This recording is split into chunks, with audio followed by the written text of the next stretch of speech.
বন্ধুরা, আপনাদের মাঝে কয়েকটি কথা শেয়ার করব।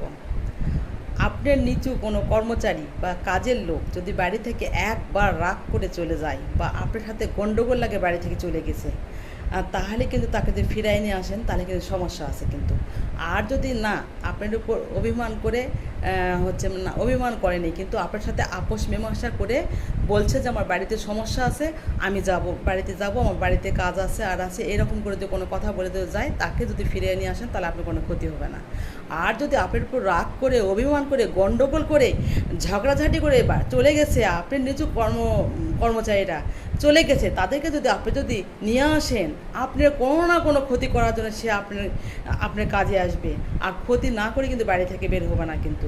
এদের দিকে বিশ্বাস করা একদম।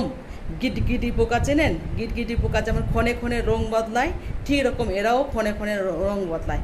এরা কথার যে ধরন ছাড়ন, যে এর কথার ধরন ছাড়ন কিন্তু অন্যরকম কিন্তু। এরা সঙ্গে এমন করে কথা গিটগিটি পোকার মতো রং বদলায়, চিন্তা করা যায় না। এদেরকে কখনো বিশ্বাস করবেন না। যদি বিশ্বাস করে যদি আবার ফিরিয়ে নিয়ে আসেন, দেখবেন আপনার কোনো না কোনো ক্ষতি করেই আপনার বাড়ি থেকে বের হয়ে যাবে। এমনভাবে বের হয়ে যাবে, আপনার লোকের মাঝে মুখ দেখাতেও আপনার কষ্ট হবে। আমার কথাগুলো যদি আপনাদের ভালো লেগে থাকে, তাহলে কথাগুলো কানে নিয়ে এইভাবে চলার চেষ্টা করবেন না। আর ভালো লেগে থাকলে লাইক, কমেন্ট, শেয়ার করতে ভুল করবেন না। ধন্যবাদ সবাইকে।